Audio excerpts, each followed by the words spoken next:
वंदे गुरु वंदे वाणी संस्कृतम वंदे भारतम।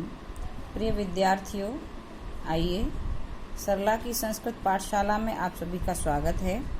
आज का हमारा पाठ है द्वितीय पाठ आकारांत स्त्रीलिंग। इस पाठ को पढ़ने से पहले आइए हम थोड़ी सी कुछ प्राथमिक बातों को जान लें, सीख लें। हमने पिछली कक्षा में अकारांत पुल्लिंग शब्दों का अध्ययन किया था, जिनमें हमने सर्वनामों का अध्ययन करते समय पढ़ा था वह के लिए दूर की वस्तुओं के लिए तीनों वचनों में सह, तौ, ते, अर्थात एक वह, दो वे और वे सभी। इसी प्रकार पास की वस्तु के लिए पढ़ा था एषः, एतौ, एते, यानी यह, ये दोनों, ये सभी। अब क्योंकि ये हमारा पाठ आकारांत स्त्रीलिंग का पाठ है, तो यहाँ हमारे सर्वनाम बदलेंगे। यहाँ ध्यान से देखें, ये आपको याद करने पड़ेंगे, लिख के याद करने पड़ेंगे, पढ़ के याद करने पड़ेंगे।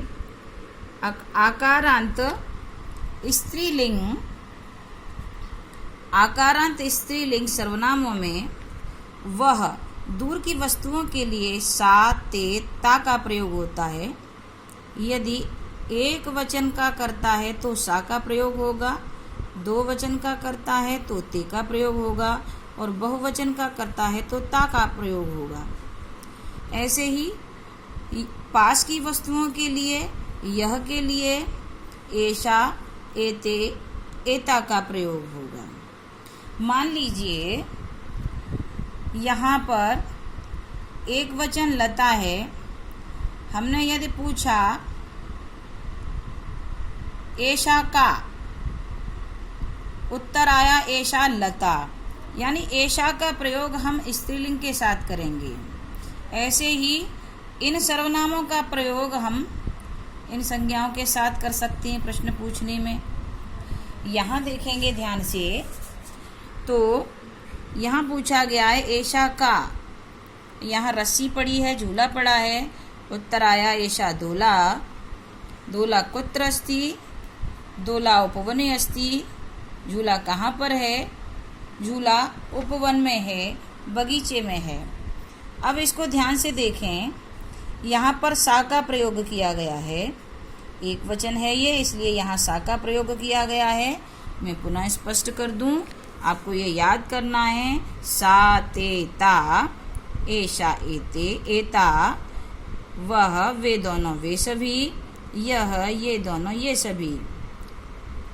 पुल्लिंग में आपको याद करना है सह, तौ, ते, वह, वे दोनों, वे सभी, एषा, एतौ, एते, यह, ये दोनों, ये सभी।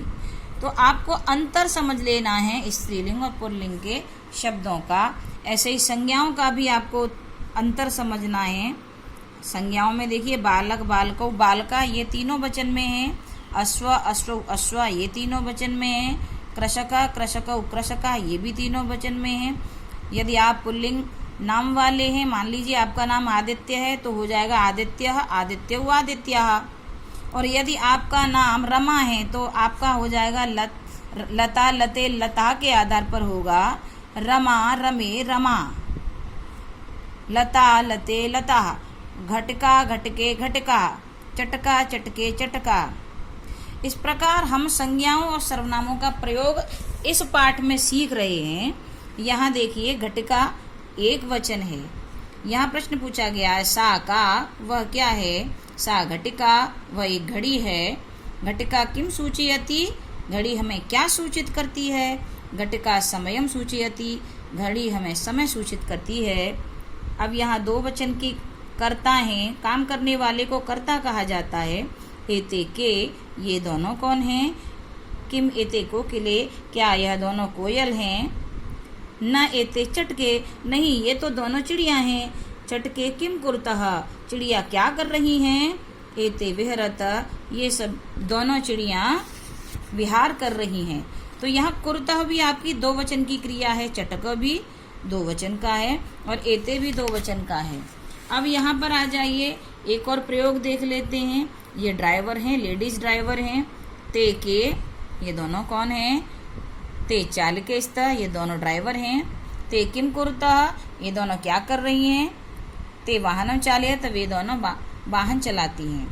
इस प्रकार ये पास की चीज के लिए थालियां हैं। एता का, ये सभी क्या हैं? एता स्थालिका, ये सभी थालियां हैं। किम एता गोलाकार, क्या ये सभी गोलाकार हैं? आम एता गोलाकारा एव, हाँ ये सभी गोलाकार हैं। अब यहाँ दूर की चीजों के लिए बकरियां दिख रही हैं आपको, इसके साथ बहुवचन है तो ता का प्रयोग हुआ। ता का, वे सभी कौन हैं? ता अजा, वे सभी बकरियां हैं।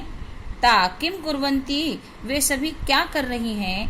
ता चरन्ति, वे सभी चर रही हैं। यहाँ चरन्ति और कुर्वन्ति बहुवचन की क्रिया है। ये हम समझ लें कि मान लीजिए हमारी पठ क्रिया है तो ये एक वचन में होगी पठति, दो वचन में होगी पठता और बहुवचन में हो जाएगी पठन्ति। तो यहाँ इस प्रकार ये कुर्वन्ति और चरन्ति बहुवचन की क्रिया हैं। आगे की जानकारी अगली वीडियो में। जय हिंद।